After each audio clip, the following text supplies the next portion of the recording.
No niin, tervetuloa taas Nordic Tech Labin parin ja video 3. Päivän aihe, mutta terve taas Nordic Tech Labin pari ja lähetetään sitten asiasta eteenpäin. Ennen sitä kuitenkin keskustella pikkasen video 1 ja 2. Eli siellä kävi pieni punaisen langan katkemista YMS. Tosiaankin ei kannata yövuorojen väleissä tai jälkeen videota tehdä, eli aivothan ei oikein toimi, tai siis mulla ei toimi. Niin, eli tosiaankin pieni muutoksia, eli kerron, että toi Nediksen Wi-Fi plus Smart Pistora-asia tulee käyttöön. Ei tuu, oli isoja haasteita saada se toimimaan. Useampi tunti yritin siitä. Wifi-verkkoon se kyllä kytkeytyy, mutta itse applikaatiossa sitä ei nähnyt, eikä applikaatio nähnyt sitä. Ilmoitteli vaan, että kytkee se taas verkkoon, vaikka se siellä oli. Niin sitten palautin sen ja otin toisen, mikä sitten niin kuin joutui paikan päältä katsomaan, paljon se sitten kuluttaa sähköä, mutta itse asiassa aika kätevä laite sekin on ja siinä on määritetty sähköhinta. Mä nyt laskin sinne myös siirrohinnan mukaan, että niin se näkee sitten suoraan, että sen laiten päällä ollen ajan paljon se on kuluttanut sähköä. Aina mitä en tiedä, että jos virran sähköpiikki tulee, eli virrat häviää, nollaantuiko siitä, mutta data kumminkin löytyy jo, että mitä se laite käy, niin sen käsitellään myös tämän päivän videolla. Sitten oli kaiken näköisiä puuleja ja YMS, mitä en tiennyt, ja itse järjestelmää, niin käydään kumminkin ne nopeasti tai lyhyesti vähän paremmin läpi tässä ennen sitä aihetta, mitä tällä videolla piti tehdä. Joo, eli mä siirrän teidät tuohon toiselle ruudulle, niin katsotaan esimerkiksi ihan perusjuttu, mitä pitää tehdä, kun laitteen saa ja on kytkenyt sen verkkoon. Niin lähdetään siitä liikenteeseen. No niin, eli katse tuolle isommalle ruudulle. Ja tosiaankin vielä palataan tähän hetken, eli kaikki mitä te näette, itse olen kustantanut, ei ole mitään maksettu tästä, eli ei kukaan lähetä muulle mitään, eli itse oma halu tutkia asiaa sun muuta. Mutta joo, palataan tuohon vielä, ja tosiaankin mikäli et ole vielä kanava tilannut, niin tuossa alhaalla jossain on se koodi, tai siis se linkki, niin klikkaapa siihen, ja niin arvostan kovasti, ja pieni seuranta ja chatin kysely sinne tai kommentteja, videotykkäykset sun muuta, niin arvostan kovasti. Joo. Eli mennään tähän ruutulle ja mä hetken poistan ton kameran, niin saadaan vähän isompi ruutu, eli seuratko tuota hiirtä, missä se on. Eli kun laite, tai siis tämä järjestelmä saadaan käyntiin, niin tulee se ihan XOS, nyt se nyt ei näy tuolla, mutta ei se haittaa. Ja ensimmäinen juttu, miten kannattaa tehdä, on mennä tuohon updateen. Ja sitten sieltä tarkistako, onko uusi järjestelmä. Siinä voi olla pieniä muutoksia, niin kannattaa se päivittää. Eli mulla tällä hetkellä näkyy, että nykyinen versio on 2.13.11 ja viimeisen versio on ihan täysin identtinen. Mikäli on uusin saatavilla, latatkaa ESP-miner-bini ja www.bini. Täältä näkyy sitten, mitä ne on korjannut täällä, eli on korjautunut jonkun laite. tähän tulee toi BIN-tiedosto ja tähän tulee se ESP-miner BIN, eli niin kuin tässä lukee. Sen jälkeen laite pitäisi käynnistää uudestaan, esimerkiksi vaikka virrat pois ja virrat takaisin päällä. Ja kun laite on käynnistynyt, niin käykö tarkista, että versio täsmää. Sen jälkeen, mitä sen jälkeen pitää tehdä? No totta kai ensisijaisesti saman tien laittakaa näihin username teidän walletti Bitcoin address, eli se lompakko-osoite, eli sitten sen jälkeen save ja restart, eli sen jälkeen periaatteessa on niinku, jos se laite vaikka sillä hetkellä jostain syystä sitten löytää saman tien, niin se on teidän käsissä. Se ei mene valmistaja, siellä on valmistaja oma lompakko, jos sitä vaihdaa, niin te teette vaan ilmasta arvonta toisilla, eli joku sen sitten, jos sitä saattu saamaan. En usko, että ne tulee siirtää teille sitä ikinä, koska ei siinä ole niinku mitään tietoa, kenen lompakko se on. Siinä ei lue nimi, eli kun normi sitten lukee tilisiirrossa, että kenellä siirretään, tässä ei, niin sitä näy. Korjatkaa, jos on väärässä. Kommentteille alakenttä. Joo. Sitten mennään asiasta vielä eteenpäin. Elikkä mitäs täällä kaikki löytyy? Elikkä tosiaankin täällä Swarm-tilassa on, jos täällä on useampi laite, niin täällä sitten näkyy laitteet, osoitteet, mitä paljon tekee työtä, mikä lämpötila, virran kulutus, etc. Eli kaiken niin kuin näkyy siinä, että kuinka hyvin ne tekee työtä. Logsista löytyy, mitä ne niin kuin käsittelee. Mulla on se vissi offlineilla, että se ei tallenna niitä. Systeemissä näkyy suoraan laitteen tiedot, eli kauan se on ollut päällä. Tällä hetkellä videon kuvauksen aikana on 4 päivää ja 3 tuntia ja 43 minuuttia ja sekunteja päällä. Ja tosiaankin täällä on pieni muisti laitteessa, eli matemaattista laskentaa se tekee. Poolille tosiaankin viimeksi oli eri pooli ja niistä voidaan kohta kans keskustella erikseen, mutta itse menee EU-solo, cqpool.org ja siinä oli sitten salasana, sen taisi olla, oliko se X tai mikä siinä oli, niin se on, tai sinne voi laittaa ihan minkään vaan. Kattakaa ne portit ja näissä on muuta ja aina muistakaa laittaa save ja restart. No mitä eroa sitten on pool configuration ja fallback pool?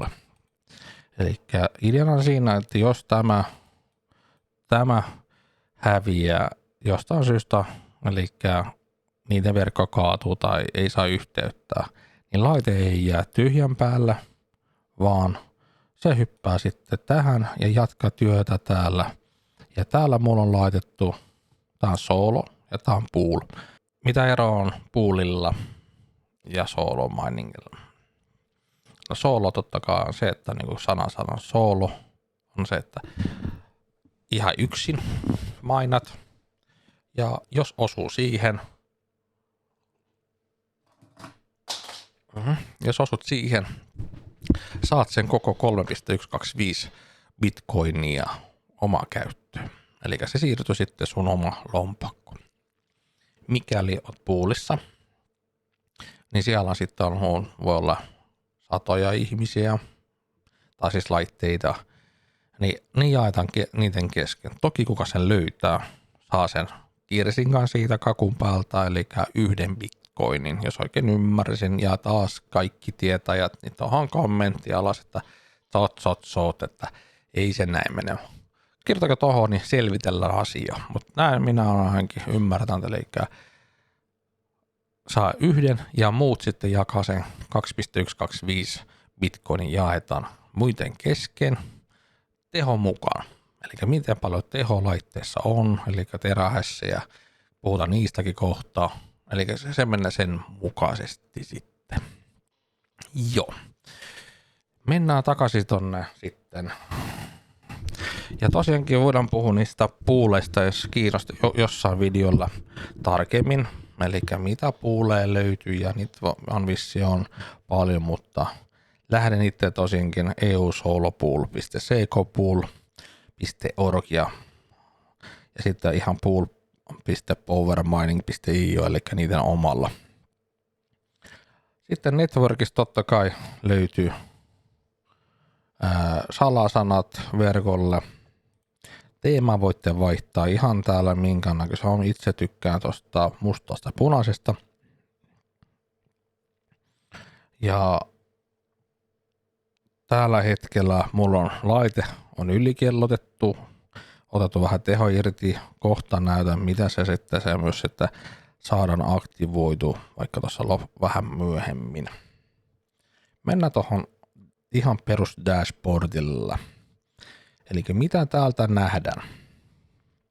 Eli tosiaankin tässä ensinnäkin hash rate. Mitä hash rate tarkoittaa? Eli tällä hetkellä minun laite tekee 1.2, nyt tekee 1.3 terahassi sekunnissa, eli triljoona hash-laskua sekunnissa. Tämä on laiten louhintateho. Erroreita tulee tällä hetkellä 0, eli tämän on hyvä pitää. Nyt se nousi alle sen 1. Alle 1 on hyvä, alle 5, tai siis loistava, alle 5 on ihan siedettävä, mutta yrittäkää pitää se reippaasti alle 0.1. Täällä se ilmoittaa suoraan mikä on seuraava arviointi ja minuutti keskiarvo on tossa, 10 on täällä ja eli niin kuin nähdään täällä hetkellä oma laite tekee aika hyvin työtä pienellä viikkauksella kellotuksella saatiin 1.05 tähän eli aika lailla hyvä. Sitten kun mennään efficiency eli tehokkuus.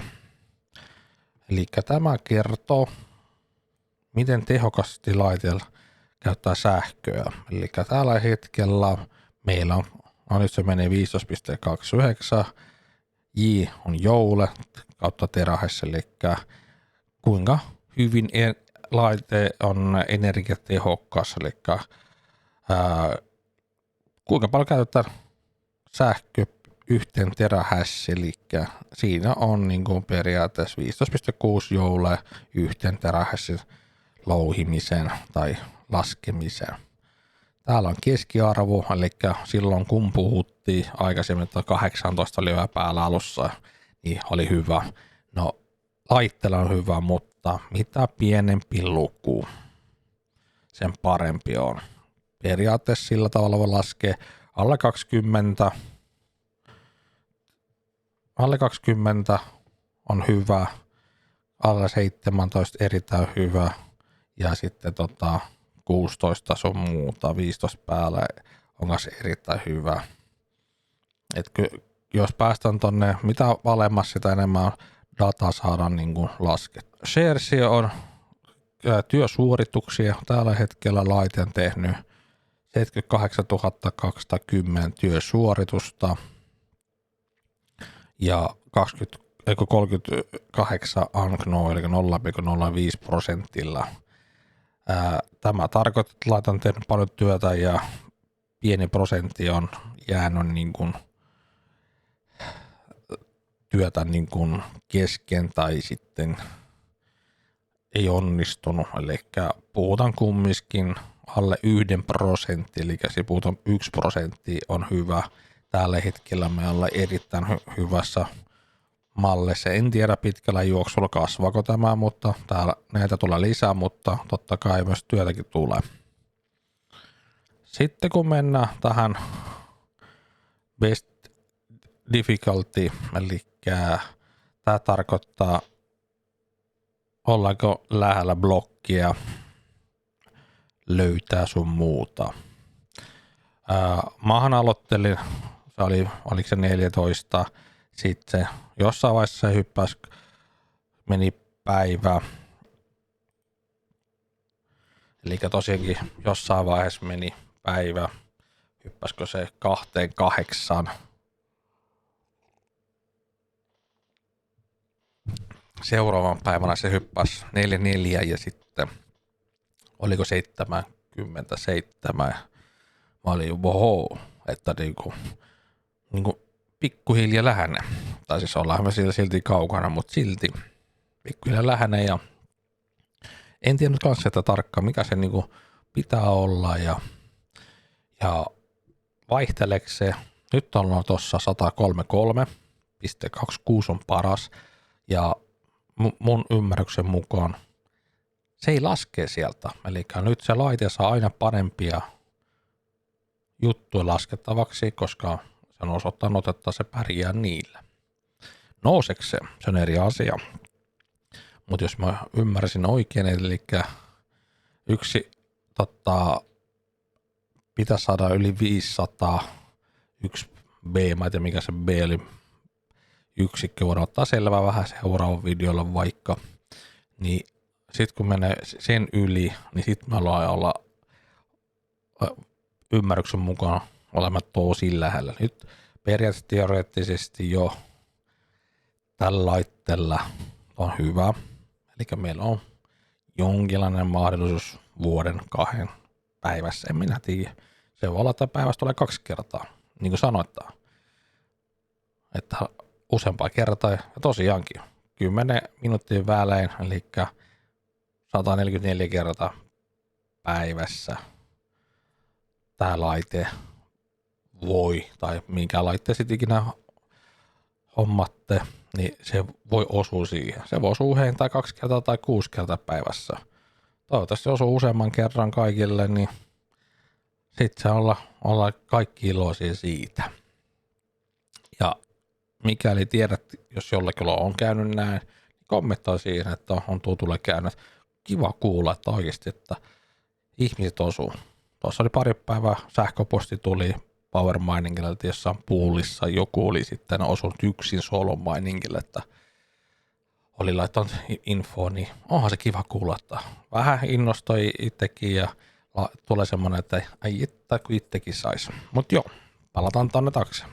Täällä sitten näkyy, voidaan valita mitä me halutaan seuraa tuolla yhdellä puolella, eli tämä mun punaisella puolella, ja sitten täällä on sitten tämä toinen puoli, eli mulla on valittu hash rate, eli miten tämä laite menee, eli mä voin katsoa tossa, eli 1.36 ollut korkeimmilla ja tossa oli pienimmillä 1.19, mutta 1.19 silti parempi kuin silloin sen oli laite. Ja errorit on aika pienet loppujen lopuksi, että pysytään siinä reippaasti alla 0.5%. Eli täällä oli aika lähellä se, mutta muuten se pysyy aika lailla. Yleensä se jos se virtaa sun muuta siihen ratkaisee. Ja tällä hetkellä ainakin itse tämä virtakulutus, moni laski jestää, kulutetaan paljon virtaa, ei pitä paikkansa. Tämä on vaan sen chipin virran kulutus, eli se kulutetaan tällä hetkellä 9.6 wattia. Käydään sen sitten vielä kohtapuolin läpi, paljon se kokonaisuudessa laite kuluttaa. Mikä on se jännitte, tai chipin hertsitaisi, sen mä oon nostanut. Sitten toi on sitten tämän ASICin jännitteen siinä. Siinä on myös prosessori tai chipin, eli näiden lämpötila, eli aivan loistava, eli suositus on kumminkin alle 6.5 pitää, niin tällä hetkellä pitää 55.4. Nostin vähän tuulettimen nopeutta 8.2 ja tällä hetkellä pyöri se 8000 rpm. Ja sitten täällä volt regulator temperature, eli se sähköpiirin lämpötila 70, mutta tosiaankin kun se on niin pieni siellä, niin se ei sinänsä. Ja 85 alle on turvallista, Mutta mieluummin pitää sen 70, että ei ole lähelläkään sitä pelivaraa. Tässä valitan, mikä on ensisijainen, mitä se laite tekee. Eli mulla on primary, niin silloin se niinku tekee just se. Ja niinku huomataan tästä, eli jos osutan, niin siirtomaksu on 2%. Eli sen Bitcoinin arvosta, eli siinä on se 20% menee siitä niille. Täällä näkyy sitten kaikki niin kuin, täällä hetkiset, minkälainen on toi blokki, mitä lasketaan ja miten vaikea se on. Ja täällä on sitten 4 ydintä, että nämä on aika lailla toisia, että taas nyt yksi tekee pieniä virheitä, eli kun ne laskee, mutta jos ne on aina tasaisesti, niin silloin se on just nimenomaan, että saadaan se korkeampi hash rate. Eli Bitcoin-blokki on 1,25 bitcoini ja tosiaankin 10 minuutin välein voidaan puhuta arvasta. Puhutaan sillä, niin joku sitten voi kommentoida, onko meillä oikeita sanaa siihen. Mutta kumminkin kone sitä arpoa siellä tekee laskentaan tehoa ja sehän niinku myös, jos oikein ymmärsin, eli kun ne laskee ne kaikki minerit, isot pienet, niin tekee sen Bitcoinin verkon turvallisemmaksi. Eli jos olisi helppo, niin kaikki se saisi helposti, niin luultavasti myös Bitcoinin arvoakin olisi tosi pieni, eikä se olisi niin haluttu kryptovaluutta. Päivän itse aiheeseen, eli laitevirran kulutus. Paljon se kuluttaa virtaa? No niin, mennään taas kännykkällä, niin hetki menee sitten, saadaan se, että siirretään keskellä, niin sitten saa toi, mä otan taas keskellä ruutulla, niin ne nähdään vähän se eri tavalla, niin se vähän musta sivusta, mutta ei voi mitään. Yes.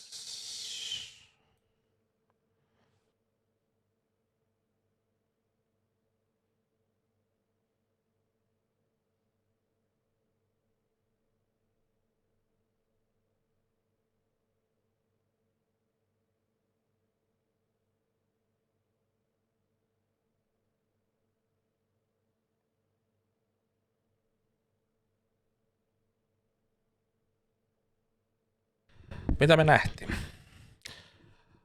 Laite kuluttaa tällä hetkellä, kun on otettu ylikellotus päällä, eli saatetaan laitteesta noin 27-25% enemmän teho irti. Miksi tein sen? Koska itse huomasin, se on noin ehkä vajaa sentin verran eropäivässä, mutta laitteen taas sitten, tai mulla on mahdollisuus sillä laitteella osua paremmin kuin sitten tuolla totta kai, jos haluan, niin mikä ettei. Peruslaitteen kulutuksella siinä oli noin 9 senttiä päivä. Mulla on sähköhintaa kiinteä. Ja se on noin siirtoinen, jos oikein muistan, 13,2-3 senttiä kilowatilta. Joo, ei ole mikään kallis, mutta ei mikään halpaakaan, että varmasti pääsisi helpommalla, mutta mä jotenkin tykkään. Mä maksan vaikka siitä, mutta mä tiedän mistä mä maksan, että ei tule mitään yllätystä. Joo, laite kuluttaa itse 30,6 wattia täällä hetkellä, niin johtuu siitä, että niin kuin nähtiin siellä, että se oli 19,6, eli siinä tuulettiin, eli kun nyt nostin tuulettimen vähän lisää kierroksia, chipille nostin pikkasen enemmän kellotaajuutta, niin totta kai ne vaati myös sähköä. 4 päivästä, siellä vähän reilu 4 päivää, mulla on hinta tullut 41 senttiä. Eli periaatteessa voidaan sanoa siinä, että Vastataan vaikka 11 sentti päivä. Laite kuluttaa. Tuolla perusvirralla se oli 9 senttiä, pari senttiä tuli lisää. Sanotaan näin, että toki jos mä saisin sen viilemmäksi, niin kulutus olisi se pienempi, mutta kumminkin vaikka 11 senttiä päivässä. No, mitä se tekee sitten? Otetaan laskin mukaan, niin katsotaan itse asiassa, mitä se tekee. Nyt saattaa matikavelhot, ei näin lasketa. No, mä lasken nyt. Eli 0,11 senttiä per päivä. Sen kun kerrotaan esimerkiksi se viikolle vaikka kertaa 7, saadaan 77 senttiä päivä. 77 senttiä viikko. Sitten kun kerrotaan se 52 viikko, niin 40 euroa ja 4 senttiä tämä laite itse kustantaa. Tai siis se laitesähkö kustantaa. No, 40 euroa onhan siis jo summaa rahaa, mutta jos kumminkin mietitään siitä, että otetaan siitä, sano, että tunnissa on 6 kertaa, kun se laite arpoo 10 minuutin välein kertaa 24, eli 144 kertaa, ja se on yhdessä päivässä kertaa 7, viikossa on 1008 kertaa se lottoarpo tai se arvonta, ihan mitä vaan lotto, mikä on, niin yhdessä viikossa on jo noin monta kertaa mahdollisuutta löytää tai se arpaa sieltä, että se saisi sen 3,125. Ja tosiaankin, mikäli rupeaa kiinnostamaan tämä homma, että miksi mä en tee sitä, miksei.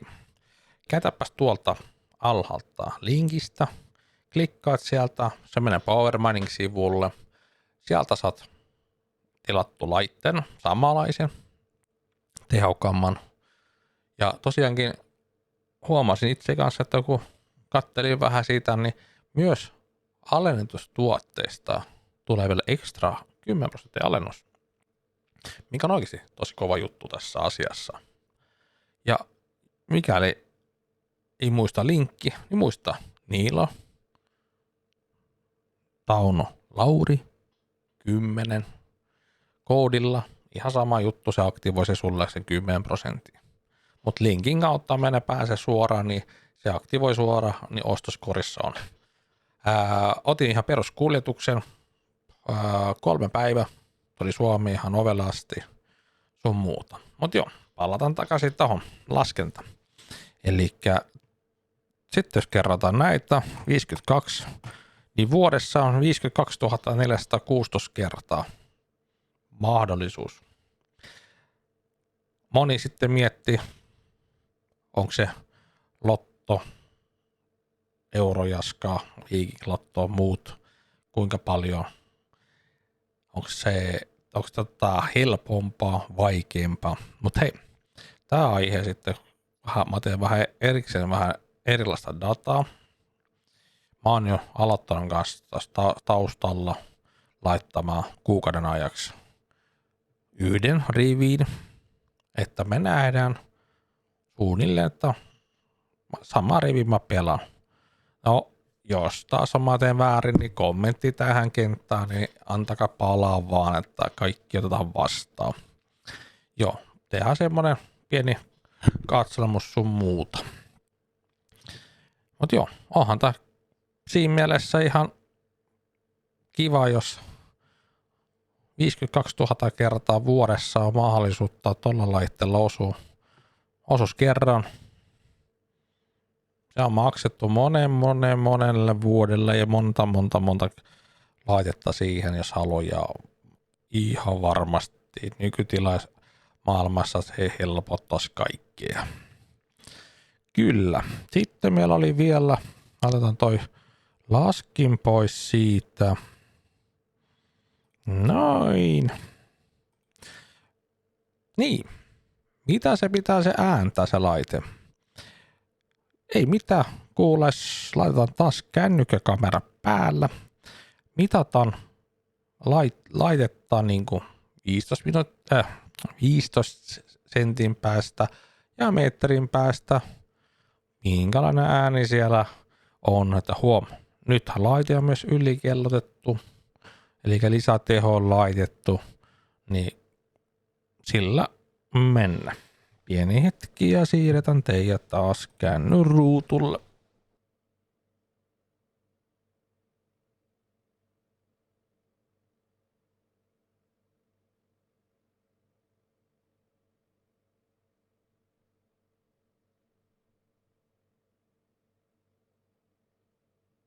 No niin kuin nähtiin.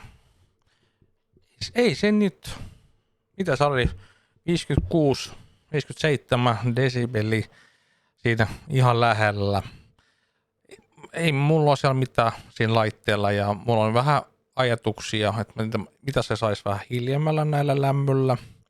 Niin sitten kun mä saan tehtyä niitä, niin mä ilmoitan teillä kanssa siitä.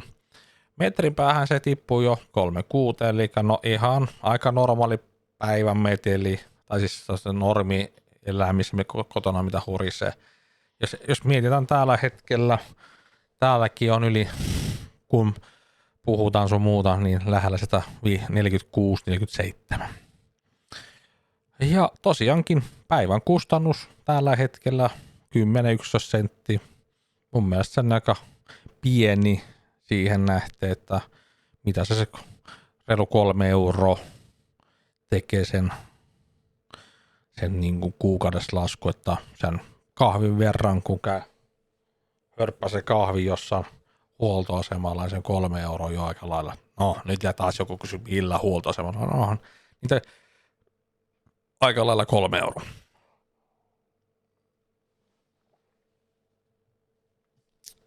Sitten kysymys, varmaan muitakin, että onko se osunut? No ei ole osunut vielä, että kyllä mä sen niinku, mutta jos mietitään siitä, että tosiaankin,